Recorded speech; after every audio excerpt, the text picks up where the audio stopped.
Hello, this is a kitchen. What are we doing here? We're gonna bake, bitch. That's right, cookery. Me, you, shitload of ingredients, and let's see where this takes us.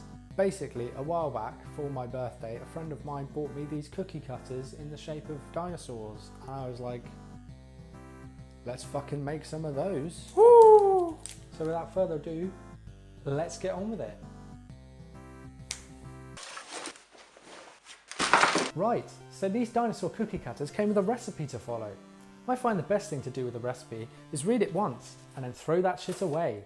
Because if you can remember the recipe, you can make it whenever. Don't worry though, it is a simple recipe to follow. Even an idiot can make it, as I'm about to show you.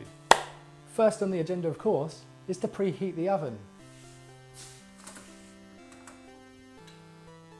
If I've lost you already, this isn't for you.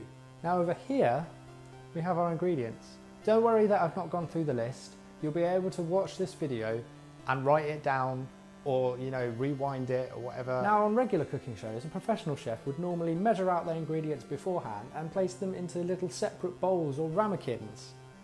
We're not going to do that because we're not professionals. Gonna need a big ass bowl. Now the first thing you're going to want to do is your butter. Most packets will have the old measuring guide on them, so you don't have to worry about weights and shit. So measure out about 100 grams, I think it was, and stick that in your bowl.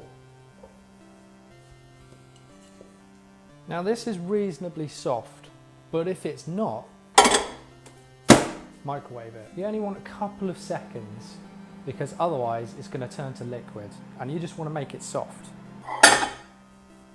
To that you're going to want to add your sugar. Now we're using brown sugar, although I don't have a lot of it, so I may top it up with just regular caster. Now the recipe calls for about 100, just under 200 grams. Now if you're a pansy or enfeebled, you can measure that out using a set of scales. However, if you're a normal person, you can use a tablespoon. And this is a British tablespoon, not an American tablespoon. An American tablespoon is just a regular spoon, like a dessert spoon, because anyway, an English tablespoon is 25 grams, so you want 7 tablespoons of sugar.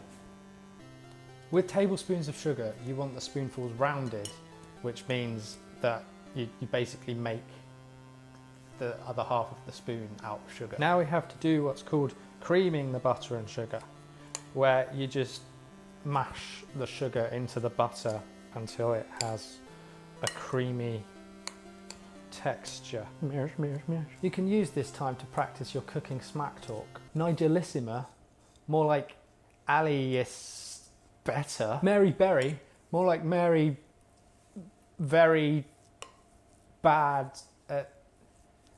More like Mary not very good. Marco Pierre White, more like Marco Pierre why bother? Once you've done that, it should look like this. If you're using regular sugar instead of brown sugar, it will look whiter and less like crystallized human excrement. Next, you're going to want to add your flour. Now this is plain flour, not self-raising flour, because we're making biscuits and not cakes. With flour, the tablespoons have to be heaped, which means they come in piles or little mountains rather than sugar, which is rounded. Now you want 350 grams of this. We also want 3/4 of a teaspoonful of bicarbonate of soda. Now grab another bowl, and into this you want to put golden syrup. Oh, that's wet for some reason. What's a wet bowl doing in the cupboard?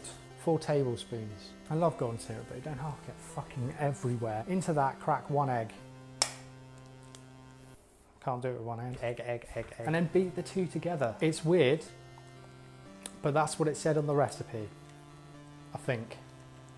I'm not going to check. So if that wasn't bad enough, now you've got to get messy. You have to take the mixture of flour, butter and sugar and squish it together until the flour makes your lumpy feces turn into a breadcrumb-like texture. Raymond Blanc, more like Raymond Plonker. Now we have to add the shit we made earlier. Just before that though, it's flavour time. Now the original recipe said ground ginger, but I don't have any of that, so I'm just going to add vanilla extract.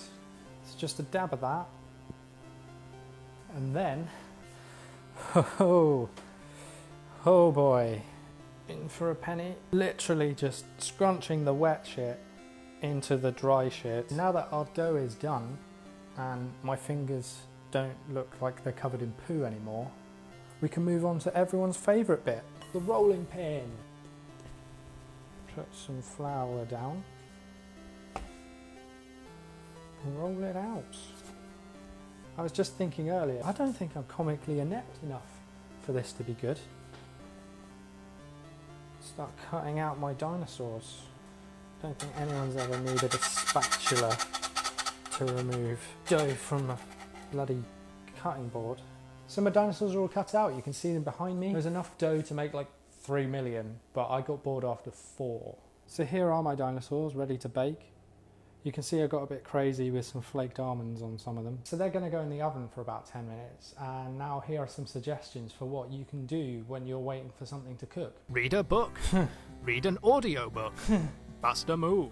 Send some texts. Practice beatboxing. Catch up on TV. Check texts. Twerk. Check Twitter. Eat some biscuits. Wait, no! Write a song. Read the dictionary. Read the vagina-tionary. That's enough of that. So the dinosaurs are out of the oven. Gonna have to wait for them to cool down. But thankfully, here's some I prepared earlier. Not really, this isn't Blue Peter. And so here are our fearsome sauropods. So what can you do with a group of tiny tasty dinosaurs?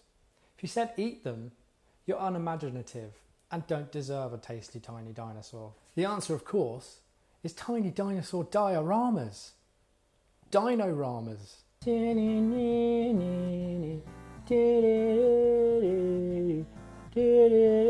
We always wondered what destroyed the dinosaurs.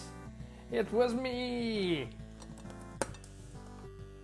I'm a stegosaurus. Well, I'm just a trick planted by God to test the faith of man. Oh, curse your sudden and inevitable betrayal. Why are they all Brontosaurus? Brontosaurus isn't even a dinosaur. It's an apatosaurus with the wrong head.